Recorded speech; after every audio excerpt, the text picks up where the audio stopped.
Today on the Matt Walsh Show, with the government now seizing unprecedented power in the name of a national emergency and a threat to public health, we have to consider what might happen when the next Democratic president gets into office and decides that, for example, climate change is a national health emergency. What happens then? We'll talk about that. Also, 5 headlines, including medical experts, saying now, oops, turns out, you know how we told you guys not to wear masks because masks aren't effective and they won't do anything? Turns out they are effective. So they've kind of changed on that, but there's reason to believe, in fact, it seems pretty clear, that some of these organizations like WHO and CDC, they were just flat out lying before and saying that masks aren't effective to slow the spread of the disease, of the virus, even though they knew that they are effective. So we'll talk about that. And today in your daily cancellation, we're going to cancel a school principal who warned parents that they should not attempt, whatever they do not attempt to teach your own children during the shutdown. You are not a teacher, you are a parent. We'll talk about what's wrong with that attitude. Plus, a whole bunch of people write to tell me why I'm wrong in my objections that I raised yesterday to the government arresting pastors who hold worship services. I'm wrong to object to that, so says these emailers, so we'll go through those today as well. But starting off here, yesterday, former President Barack Obama sent out a tweet scolding President Trump and tying the coronavirus pandemic to climate change. This is what Obama wrote. He said, "We've seen all too terribly the consequences of those who denied warnings of a pandemic. We can't afford any more consequences of climate denial. All of us, especially young people, have to demand better of our government at every level and vote this fall." Along with this tweet was a link to an LA Times article about the Trump administration curtailing some of the vehicle emissions standards that Obama had put in place. So Obama's point is that, in his opinion, a failure to take governmental action against climate change will have the same sort of effect as Trump's failure, in his opinion, to take governmental action against the coronavirus. Now, what Obama doesn't mention and doesn't want us to realize is that, among the people who denied the initial threat of a pandemic was the media, the left-wing media, CNN, among them. They were also early on saying that this isn't going to be a pandemic. I said it too. Most people were saying it. But of course, Obama wants to tie it only to Trump.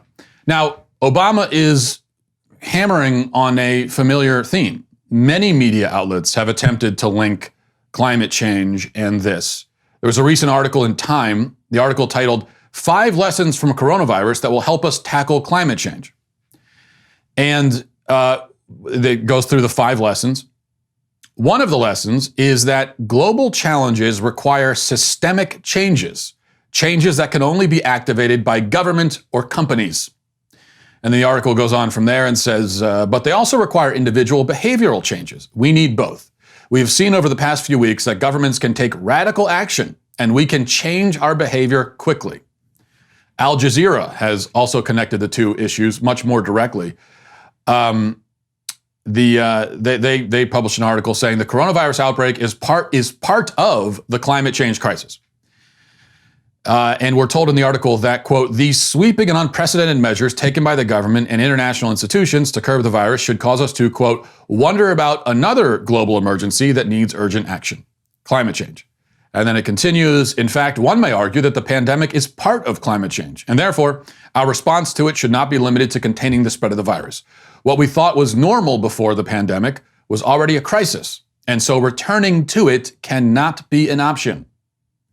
Now, I could marshal other examples here, but hopefully the point is pretty clear.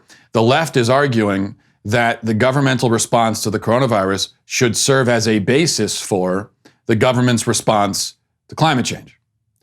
Now, phrases like systemic changes and sweeping and unprecedented measures and behavioral changes, these are being used in a positive sense to suggest a path forward in our mortal struggle against the weather. Now, those of us who historically have rightfully not been so keen on the government doing things that are sweeping and systemic should take note of this. And we should be quite wary, in fact. I almost said we should be merry. No, we should not be merry. We should be wary. It seems at this point pretty likely, if not in fact inevitable, that the next Democratic president will use the precedents being set right now to justify dramatic infringements on our liberties for the sake of fighting the climate change boogeyman or any number of other real or imagined threats. And we'll get more into that in just a second.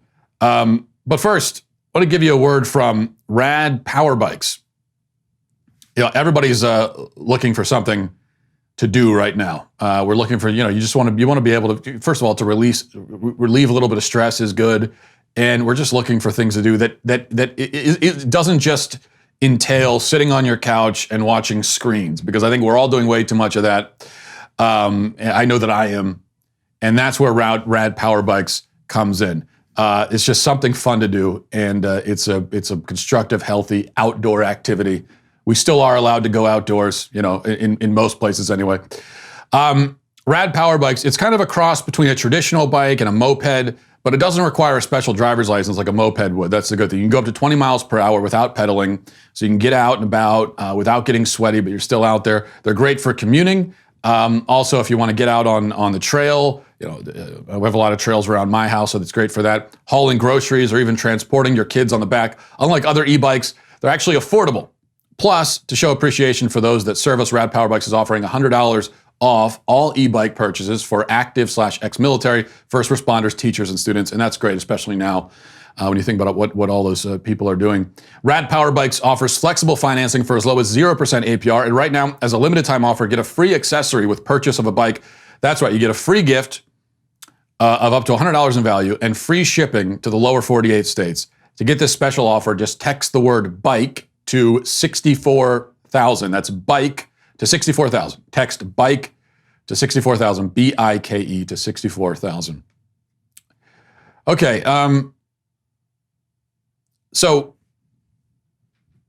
we have to think about this. The government projected that millions would die from the coronavirus epidemic and use that as a justification for effectively suspending the Bill of Rights, locking millions of Americans in their homes, forcibly closing millions of businesses, putting entire sectors of the workforce out of work, arresting pastors, quarantining whole cities, even banning people from, walking around unless they have an approved reason. Many Americans have approved of these measures, despite the fact that they're destroying our economy and bringing us closer and closer to a crash and eventual depression that will be unlike anything we've ever seen before. So it doesn't take a fortune teller to detect where this might go next. If the government's projections and models are reason enough to take this sort of action, then, and this is something I think you have to consider, even if you're on board with everything that's happening right now, you still have to consider this. Projections and models are the reason why all of this is happening. And we're going to potentially crash the economy. Not potentially, we are. Because of projections and models. Then what happens, though, when the government, under a Democratic president, projects the end of all life on Earth unless extraordinary things are done to circumvent it? On what basis can those of us who endorse the current shutdown of American society to save millions of lives object when a similarly drastic program is put in place to save billions of lives? I mean, if we're doing this to save millions, we certainly would do it to save billions, wouldn't we? If the government can issue declarations that shutter, in many cases permanently, tens of millions of small businesses, why can't it issue declarations canceling industries that it will say contribute to climate change and are helping to bring about Armageddon? Those of us who support these shutdowns, at that point, I think we're going to be in quite a bind. Because we're not going to be able to argue that the government in principle should not or does not have the power to toss free enterprise into the wood chipper along with the Bill of Rights, seize dictatorial control of our civilization and all that. We won't be able to say, in principle, they can't do that or they don't have the power to do that. That can't be our argument. Because we will have already ceded that power and agreed and endorsed the government in doing those things. So instead, what will our argument be? I'm not saying that, if you go along with this, that means you would have to agree to shutting down society to address climate change.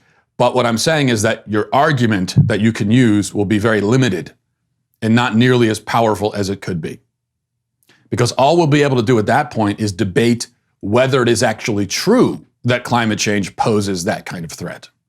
That's going to be the debate. It's going to be already assumed at that point that if it does pose that sort of threat, then the government can do all of these things and more. So then it's going to come down to, does it pose that kind of threat? It's going to be a battle of projections. And you're going to have to come with your own projections and say, no, my projections say this isn't going to happen. Yeah, but the problem is that the government will have the consensus of the scientific community on its side. As we are told over and over again, 97%, whatever it is, 98%.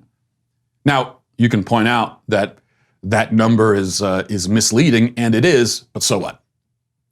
You think the government doesn't care about that? They're going to say, we have the consensus of the scientific community, we have 97%, that settles that for all intents and purposes. We're shutting things down. We're saving the whole world from Armageddon. If you try to stand in the way, then you hate humanity. You're going to be responsible for the deaths of so many billions, so on and so on and so on. There are other possibilities just as plausible or nearly as plausible. Imagine a future democratic regime that declares gun violence a national emergency and a public health crisis, and summarily orders the confiscation of all, quote, assault weapons or handguns. Now, those of us who obediently support the effective suspension of the First Amendment, even up to the arrest of pastors who hold worship services, will have little ground to stand on when the Second Amendment is suspended.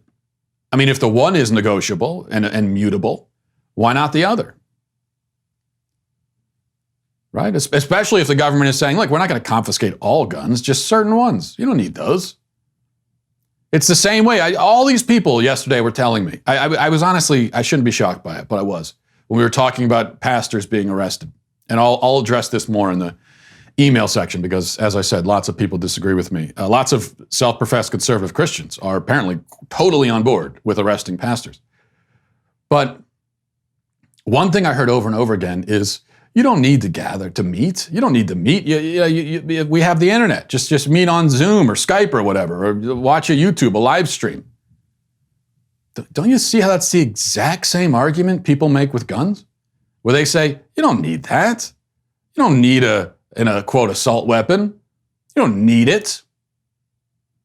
In a sense, they're right. I mean, on a day-to-day basis, you don't need it, but that's not the point, is it? It's not a point of you need it. It's a point that you have a right to it. That's it.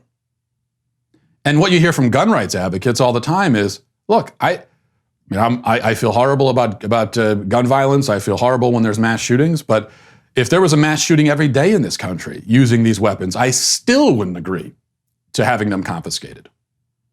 Why? Because I have a right to it. That's the argument, right? But if the First Amendment is negotiable, mutable, then why not the Second? All we're going to be able to do at that point is argue that gun violence is not actually a health crisis and an emergency. Because we will have already agreed, right, that if it is a health crisis and a legitimate emergency, then yeah, forget about the Bill of Rights. Do what you want, government. We right now, many of us are already agreeing to that proposition as we speak right now today. So then all we're going to be left with, we're arguing on their terms and we're saying, well, yeah, but if it was that, then maybe you could take that, but it's not that. But once again, the consensus of very smart and powerful people will overrule us. They're going to marshal this consensus. They have a whole consensus of people saying, no, it is a health crisis. It is an emergency. In fact, if you do confiscate guns, it will result in whatever percentage of reduction of gun violence. We're going to save X number of lives, and so let's do it. Right? I mean, if you object to it, then which of your family members are you willing to have shot in the head in an incident of gun violence? If you object to it, which one? Tell me. Same exact argument people are using now. We'll have nowhere else to go. No other argument to turn to. The most powerful argument that the government in principle should not have the power to take these sorts of actions, even if there really is a crisis, will no longer be available to us. We will have forfeited it. We are forfeiting it right now as we speak. What if a future New York Governor Ocasio-Cortez enjoying the support of a Democrat-run federal government, decides that the refusal of certain churches in her state to perform gay weddings is its own emergency because of the mental and emotional damage it does to people who are refused. Can she close down those places of worship until they pledge to end their bigoted practices? Why not? If it really is an emergency.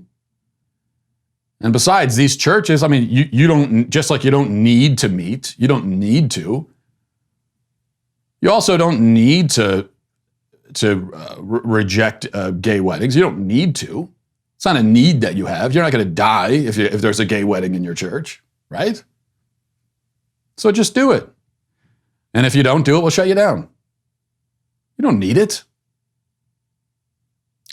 If these possibilities seem implausible to anyone, then I would suggest that the person who says they're implausible hasn't been paying very close attention to the rhetoric and language that these people on the left use when making their case. Pay attention to the kinds of things they say. They say things like health crisis, emergency, epidemic. These are the words they use, and they believe it. And millions of Americans believe it and see it that way. They've been setting the stage for this kind of power grab for many years now. But I think the coronavirus response, and so you could rightly point out and smartly point out that they already would want to do this even without the coronavirus, which is exactly correct. But I think the coronavirus response and its passive acceptance by many Americans has made what was once likely almost inevitable. And it certainly at least would seem to have sped up the timeline of when we're going to see these things happen. All right, remember, we only have 10 years left, right? 10 years until catastrophic consequences, billions of people dead.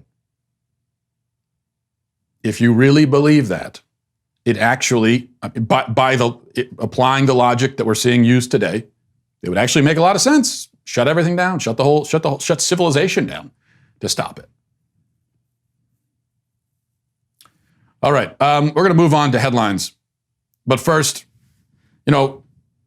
what's the secret to building a good business? Building a real business.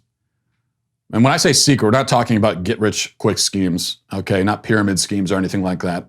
Those things are very appealing. They make for nice little YouTube videos where you can kind of watch them and fantasize about having a Lamborghini and all that kind of stuff. But what about building a real business? What's it all about?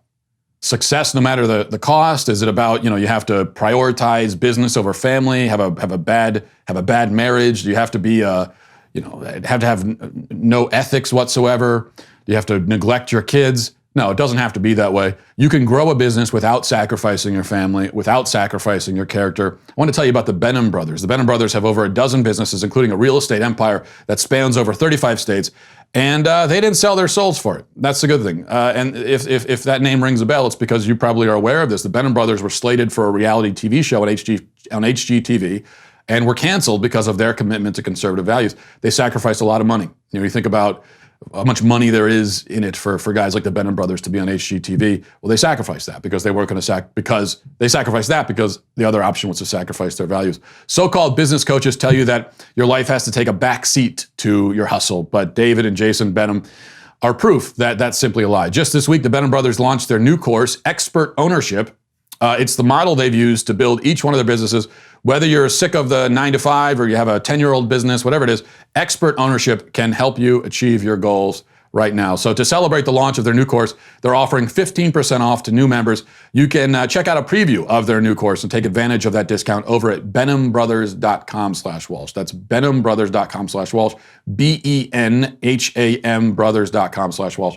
Head on over there to check out the new course now. You're not going to regret it. Okay, let's go to headlines. The White House is now projecting between 100,000 and 240,000 dead from the coronavirus, even with the measures that we put in place. Birx and Fauci tell us that this is better than the supposed 2 million or so who would have died with no mitigation efforts. the models and projections are continuously adjusted, which on one hand is understandable, right? Because nobody really knows the future. But on the other hand, we are bankrupting the country and driving millions into financial ruin on the basis of projections. So the fact that the projections keep changing is cause for concern, right?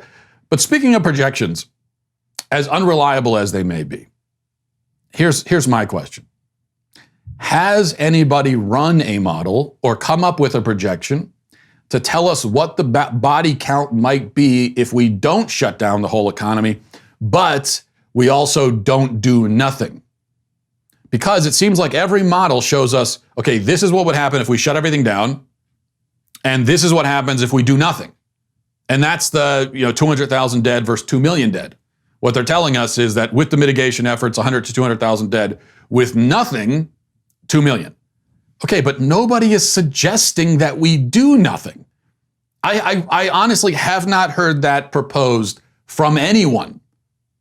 Certainly from any prominent source. I can't guarantee that there hasn't been somebody out on Twitter somewhere saying that, but I have not seen any prominent person, anyone of note, suggest that we do nothing in response to the coronavirus epidemic. So what these projections, they're giving us the total shutdown versus, on the other hand, a strategy that nobody has proposed. So what if we lock everything down, but we also do things, quarantine the elderly, the sick, the symptomatic, encouraging mask use, even mandating it in certain situations, along with other hygiene measures, et cetera? What if we did that? What's the projection for that? You can't tell me that the projection would be the same as if we did nothing, because it's not nothing. Obviously, it's going to have some effect. It's going to do something. So what's the projection? Shouldn't that be what we compare the lockdown projection to? Wouldn't that give us a clearer picture of the costs and benefits, the risks and rewards of one strategy against the other? How is it that in all of our discussion, in all of our projections, the idea of allowing the economy to continue while also taking serious mitigation steps hasn't even been considered or discussed? And how do we not have projections for that? It's mind-boggling. Number two, according to Dr. Fauci, the CDC is now considering actually urging Americans to wear masks in public. You may remember that these medical authorities, the CDC, the WHO, others, spent weeks, months really, telling us that we shouldn't wear masks and wearing masks won't accomplish anything. Right? We were told that. Now, thinking back on it, of course, it never really made sense. I mean, I'll admit, I bought it when they said it.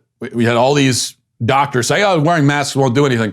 Now I thought to myself, what? It doesn't, what do you mean it doesn't do it? But okay, I mean, all right. I mean, I don't know how these things work. So if you're telling me that it doesn't do anything, then sure. It kind of proves how oftentimes we should just go with our common sense, or at least we should give our common sense a fairer hearing than we do, or at least I have done. Because of course you think, well, wait a second. If wearing a mask doesn't do anything, then why do doctors wear them? Right? And how could it be that it would offer no protection? Obviously, if someone coughs and you're wearing a mask, you're at least better off with one than you would be without one. You can't tell me that it does nothing whatsoever. It must do something. It is some kind of barrier. And if you want to point out that, actually the masks are about stopping you from spreading it, not so much stopping someone from spreading it to you, okay, well then a mask would seem to help there too.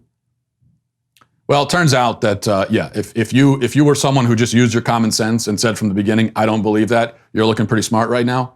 Because now we're being told by the CDC and these same medical authorities that, no, we might change that. It turns out that masks actually might do something. They are effective, not 100% effective, but effective in stopping the spread of the virus. Even homemade masks. I just looked at a study, the New York Times mentions a study in a recent article. This is a study done years ago about I think it was the flu virus. And they found that even a homemade mask, even something as crude as like a t-shirt over your face, obviously that's not going to be as effective as a medical mask, but it's a hell of a lot better than nothing. Both when it comes to not contracting the virus and not spreading it. Which again, when you think about your common sense, you think, well, they do tell us when we sneeze or cough to cough into our elbow, right?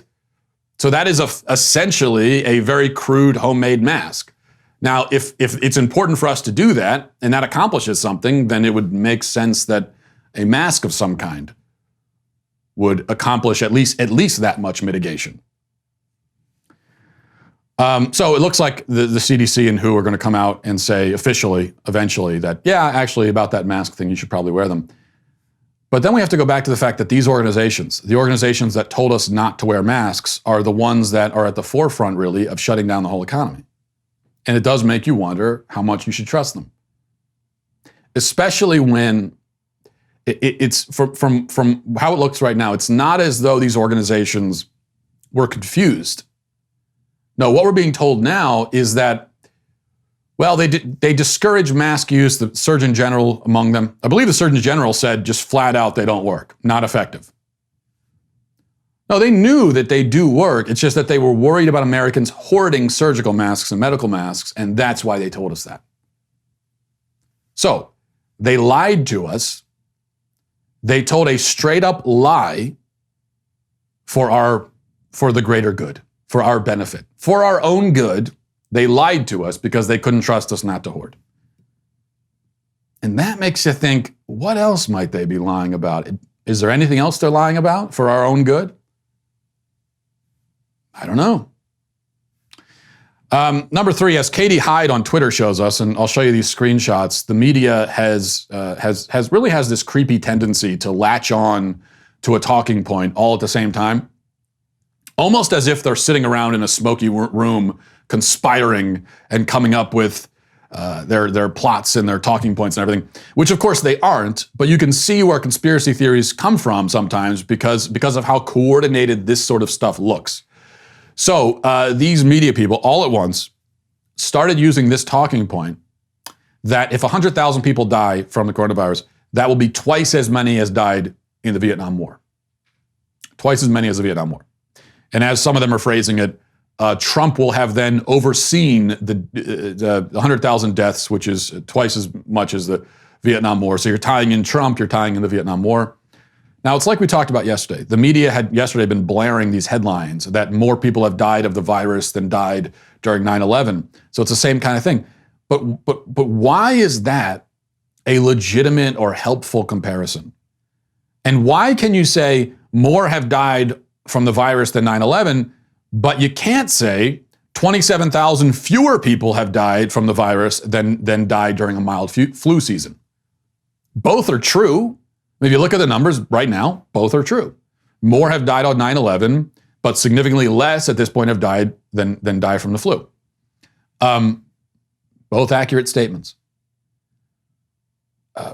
But both are equally as unhelpful in terms of quantifying and putting this in perspective. But one of those unhelpful analogies is blared all over the place, or comparisons is blared all over the place, while the other one, if you dare mention that, you're going to be metaphorically stoned to death by the media. And with this Vietnam War thing, 100,000 is twice as many as died during the Vietnam War. Well, yeah, okay, that's true, but so what? What does that mean? We're not talking about a war. It's just that comparison. What is that comparison supposed to do? Why tell us that? Why not say 100,000 is twice as many as die in a normal flu season? Well, is it because that actually makes the virus sound a little bit less scary? See, if you tell people that based on the projections, we might have, you could even say 2 to 3 times as many people die from a normal flu season. When you put it like that, it sounds bad, it sounds serious, but then you start thinking, is that bad enough to justify destroying the entire economy and shutting everything down? It's really bad, but I don't know. You start thinking that way when you frame it like that. But when you say twice as many will die as died in the Vietnam War, then you think, well, that was a war. I mean, you think, so this is like twice as bad as a war? Okay, well, that's totally different. So it's all about conditioning, the way we think about this. That's what the media is doing. Number 4, this is good, very inspiring. Yesterday was the Trans Day of Visibility, whatever that means, and the New Jersey state government sent out this message. It says, in New Jersey, our strength is our diversity. Hashtag Trans Day of Visibility. Now, I just wanted to call your attention to that because I'm very glad that New Jersey is taking time out in the middle of a crisis to preach about diversity and trans rights, because that's the sort of thing we want our state governments to be focused on, right? That's what we're looking for. We want to talk about diversity, right? Number 5, reading now from ABC News, headline, inmates charged with violent crimes poised for release due to COVID-19. 2 men allegedly involved in a robbery where a New York City police detective was killed in friendly fire were among the violent offenders on the list of inmates slated to be released from the infamous Rikers Island jail complex due to the coronavirus pandemic. I'm not going to read this entire thing. In fact, this is just one article about them releasing prisoners. They're doing it in New York City. They're doing it in California. I was looking at a tweet from, trying to find it here. Let's see. A reporter in Boston tweet, Massachusetts highest court considering if certain prisoners/detainees should be released because of coronavirus threats. 25 Investigates has learned a Bristol County judge already released accused child rapist Matthew Paris. DA tells me his attorney argued asthma puts him at risk. Now, and the article in ABC News even says, and the New York City is admitting, and this is, so we're talking about 2 different places here, but in the case of New York City, they're admitting that some of these people being released do pose a high risk to society. But we're going to release them anyway. An accused child rapist is obviously a high-risk individual, but we're going to release him into society because he is at risk because of his asthma. Now, I would tend to say, if you rape a child, and he's only accused, but if he did it, if you did it and you raped a child and you have asthma and you get coronavirus, I'm not too worried about that. I think that's sort of on you. That's your problem to deal with. If you don't want to go to prison where there might be a coronavirus epidemic that runs through it, maybe don't rape a child, right? That would be my thought. So what we're doing across the country, what we find in these various states and localities, is we're releasing prisoners and accused child rapists and people who are known to be serious threats to society. We're releasing them, but we're arresting pastors. That makes a lot of sense, doesn't it? Nothing to object to. How could you possibly object to any of this? No, you can't. Unless you hate everyone's grandmas and you want to see everyone's grandmas dead. It's the only way you could possibly object. Now let's move on to your daily cancellation. And before we do, I want to mention again what we've been telling you about, the All Access Live show. If you hadn't had a chance to check out some of these, then tune in tonight at 8 p.m. Eastern Time, 5 p.m. Pacific. In fact, I believe I will be the one. For the All Access Live show tonight. And it's just kind of a Q&A. I enjoy it. It's a way of sort of getting past the isolation and finding a little bit of company for you and for us, right? It's therapeutic for us as well. It's part of the reason we're doing this. And it's very relaxed. It's not an official kind of show. The original idea was to have the All Access shows roll out in a few months only for All Access members. But because of this crisis that we're all in, we have rolled it out for all Daily Wire members, and we moved the timeline up. So we're doing it now. So if you're around tonight at 8 p.m. Eastern, 5 p.m. Pacific, and you're a Daily Wire member, then join us for the show. And if you're not a Daily Wire member, then become one, and you can be a part of that experience too. Okay, for our daily cancellation, we're going to cancel a certain mentality, I guess, actually, is maybe what we're canceling, instead of one particular individual. And that is the mentality, the belief that parents can't be teachers to their own kids, or shouldn't be. Last week, I mentioned the Washington Post posted an article that said that all of this homeschooling that's going on during the quarantine is going to set our kids back. It's going to set back an entire generation of kids. Our kids are going to be set back by having their own parents teach them. And now there's this viral post on Facebook. I'm not going to put the guy's name out there because I'm not trying to send a mob after him. And I do think that he means well, right? So I don't think there's anything sinister going on here.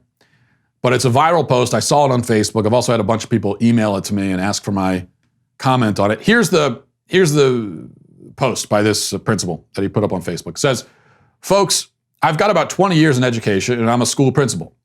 I cannot emphasize enough how important it is for parents to not attempt to replicate the school environment, daily routine, or curriculum instruction at home.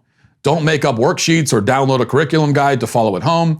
Don't set recess breaks and don't reconfigure your house to include a classroom area. You are not being asked to homeschool your kids. We are at day 2 of a system shutdown. This was a couple weeks ago, I guess this was put out. Your kids are probably still digesting the fact that they may not get to see their friends and teachers in the foreseeable future, not to mention we are in the middle of a global health crisis. Little Susie is not in any position to learn a new math concept today.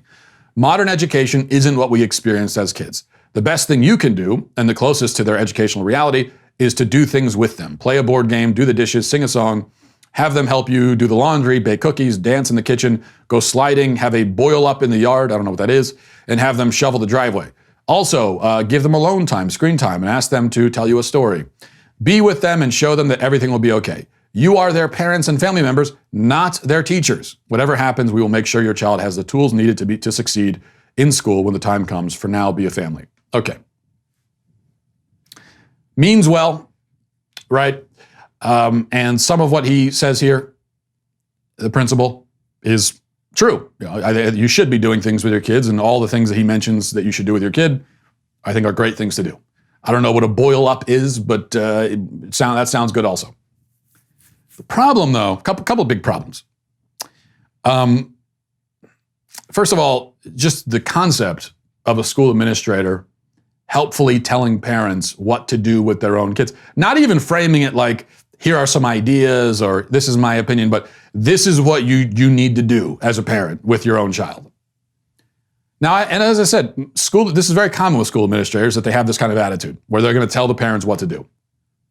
And most of the time, they feel, they don't mean any harm by it. They're just trying to help you out. They're school administrators. They know more than you do about your own kid and about how to handle kids because they work in a school and you don't. So they're just going to tell you what you need to do. Just because it's well-intentioned doesn't make it right. And doesn't make it any less annoying or any less troubling, in fact, that this is the kind of attitude that school administrators have. And then there's the second big problem of you are their parents, not their teachers. That is the, pun intended, the mother of all false dichotomies. Talk about a false choice. Be their parent or their teacher. No, actually, as a parent, you're both. You are not only a teacher, but you are their most important teacher. Even if you don't homeschool, even if it's a normal situation and they're going to school for 5 days a week, you're still their most important teacher. And the majority of lessons that they take out of childhood, they're going to take from you. Like it or not, good or bad, you are their first, primary, most important teacher. By far. So you are their parent, not their teacher. That is just wrong. And again, it's a common attitude among school administrators, among some teachers, not all, in the public school system, where the attitude they have to the parents is, hey, butt out. This is not your purview. You don't have a specialty. You don't have a degree in this. I do. And so don't attempt to teach your own kids. As if it's rocket science, right? It's as if someone who doesn't have any training tried to build a literal rocket ship on their own. Okay, in that case, you could say, you are not a rocket scientist. Don't do that. But teaching your kid actually is not rocket science. Not saying it's easy, but any parent can do it, in fact. Although what he says about not replicating the public school environment, a lot of that is true. I agree with that. Maybe not for the reasons that he says it, but it's true. I think it's one of the advantages of homeschooling is that you don't have to have that kind of uber structured environment, although you still do want some structure. And some of the things that you do, what does he mention? Recess breaks and that sort of thing, reconfiguring your house to include a classroom area. I mean, we homeschool. We have a classroom area downstairs. I think that is good stuff to do. But at the end of the day, as a parent, you make those decisions. Okay, let's go to emails. We have a little bit of time to read through some of these. We got a bunch of why I'm wrongs today, and we'll go through them quickly as we can. This is from Jeffrey, says, Matt, you chose the wrong horse to ride with that pastor story. That pastor is a charlatan in it for the money. That's the only reason he held the service. Usually you criticize snake oil salesmen like him. Well, yeah, Jeffrey, but that's not really relevant. If it's true, I don't know. The pastor we talked about yesterday that got arrested, I don't know anything about him. Not a thing. This is the first time I've heard his name. Maybe he's a charlatan, maybe he's not. That's not the point. He's not the horse I'm riding, okay? I'm riding the First Amendment, and I'm saying that we should still have the right to hold a worship service without getting arrested. Charlatan or not. From Sean, I'm a conservative and Christian, but I thought you were extremely irresponsible in your commentary, parentheses, show and op-ed, yesterday, re-church closings. Pastors who hold church gatherings are being foolishly reckless. We have to speak out against this behavior that puts others at risk, not endorse it as you have done. That's my 2 cents. Still love the show. Thank you. Well, Sean, I think that you're missing the point a little bit. I never said that I think pastors should be holding worship services. I didn't say that. Whether doing so is reckless, as you say, is not my point. In fact, many churches, most it seems to me, chose to shut down voluntarily before the government got involved. My church did. All the churches in my area that I'm aware of shut down before it was forced on them by the state. And you may have noticed, I never criticized any of those churches. I didn't bring the issue up until yesterday. Why is that? Because I think there's a big difference. Because to me, there's a big difference between churches choosing to follow social distancing guidelines, as most of them were, and the government enforcing those guidelines at gunpoint. Once that happens, I think we have a problem, a huge problem. And when I say gunpoint, a lot of people took issue with me. I kept saying the government is enforcing this at gunpoint. Yes, they are. Everything the government does is at gunpoint. Because the implication is always, we've got guys with guns and you know, they don't have to actually brandish it. Every time the government uses force, every time the government makes an arrest, enforces a law, it is always done at gunpoint. I'm not saying the government should never enforce any law. I'm just saying that's the reality. And if they're shutting down churches, they are doing it, yes, at gunpoint. From Laura says, Dear Matt, I've been a fan for a while. I'm a conservative Christian, but I strongly disagree with the direction you've gone recently. The coronavirus is a public health crisis, and the government is doing what must be done to curb it. Whining about your freedoms and the First Amendment just feels petty to me, and it seems like you don't appreciate that lives are at stake. Okay, Laura, well, you say you're a conservative and Christian. You agree with the government summarily labeling all churches non-essential, closing them indefinitely, and arresting pastors who hold worship services. I just feel like that position seems to be contrary to nearly every principle I associate with conservatism, and that's where I stand. From Ryan says, today is the first time I've ever questioned your status as the all-knowing king of the universe. However, you're dead mistaken insofar as you think it's unconstitutional to suspend worship services.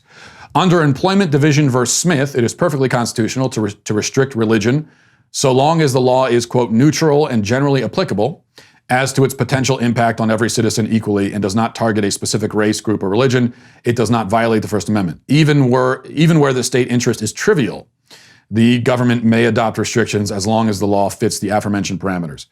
The greatest must fall to be humbled. Okay, Ryan, well, first of all, I'm aware that the courts would probably allow this, but that really doesn't interest me very much, I have to be honest with you. Every time we're talking about something like this and someone says, well, the court said it was okay. All right, I don't really care. The courts allow a lot of things that are clearly wrong, clearly tyrannical, clearly outside the scope of what the law originally intended. The courts, to remind you, have decided that you have a God-given right to kill your child. You could tell me all day the court said it's okay. I don't care. It doesn't make it okay. Now, I understand practically speaking, it gives the government the authority to do it, but also remember that the judicial branch is part of the government. So this is the government giving itself authority to do things. So the fact that, so what you're basically telling me is the government has given itself the authority to do it, therefore it has the authority. I understand that that is practically speaking how it works, but I still don't think it's right. Okay, that's it. My argument is that arresting pastors, banning worship services, banning people from gathering, indefinitely, as is happening, this clearly represents an annihilation of, or at least a suspension of, the First Amendment. The First Amendment guarantees as an inalienable right the very thing the government right now today will arrest you for doing. Now, the courts can say that's okay. I just disagree. I think it's clearly wrong, and it obviously represents a suspension of those rights. Nobody wants to see it that way, but the First Amendment says you can do it. Right now, the government is saying if you do it, you'll be arrested. How can they both exist at the same? How can we pretend that the First Amendment is still right now active and functional while you'll be arrested for doing the things that the First Amendment says you have a right to do? But as for the court's decisions there, you say neutral and generally applicable. Well, I would argue that the shutdowns and quarantines are neither of those. The government is subjectively deeming certain businesses and organizations as essential while labeling others non-essential, then closing the ones that it has decided are non-essential. So now the government says, well, if you're non-essential, we can shut you down. Who decides if it's not essential? They do. And there's not any real calculus here. It's just, it appears to be very arbitrary. So, for example, in my state, abortion clinics are essential. Beer stores are essential. Fast food drive-through is essential. Starbucks drive-through is essential. All of those things are essential. I disagree. I don't think they're essential. And I think a church is more essential. They're at least equally as inessential, depending on how you look at it, right? But that's just my opinion. It's a matter of opinion. And it's the government's opinion, or these individual governors or whoever's making these decisions, depending on what level we're talking about.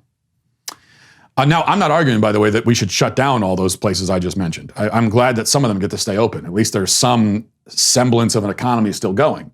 So I wouldn't want to see those shut down. I'm just saying that obviously, I mean, when you talk about they're shutting down, there's a pandemic and supposedly millions are going to die if we don't do it, and you're keeping the beer stores open, the beer distributors, come on. I'm glad they're open. I have taken advantage of that and gone and gotten some beer during this. Okay, it's helped me get through the difficult and trying time. But essential? Obviously not.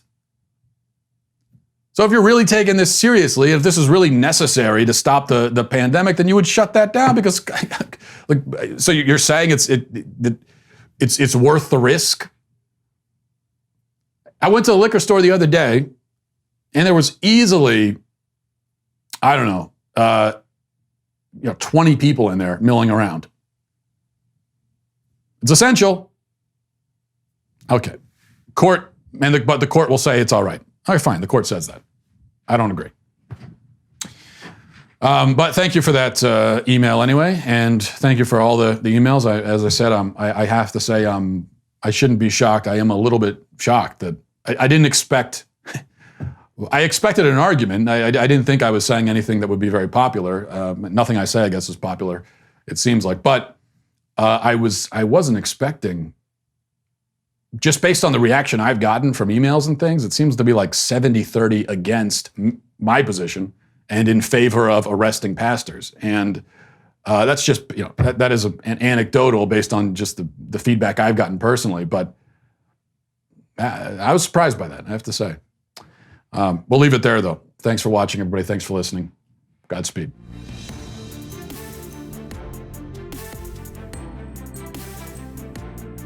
The Matt Walsh Show is produced by Sean Hampton, executive producer Jeremy Boring. Our supervising producers are Mathis Glover and Robert Sterling. Our technical producer is Austin Stevens, edited by Danny D'Amico, and our audio is mixed by Robin Fenderson. The Matt Walsh Show is a Daily Wire production, copyright Daily Wire 2020. Hey everybody, it's Andrew Klavan, host of The Andrew Klavan Show. Some people are depressed because the American Republic is collapsing, the end of days is approaching, and the moon has turned to blood. But on The Andrew Klavan Show, that's where the fun just gets started. So come on over to The Andrew Klavan Show and laugh your way through the apocalypse with me, Andrew Klavan.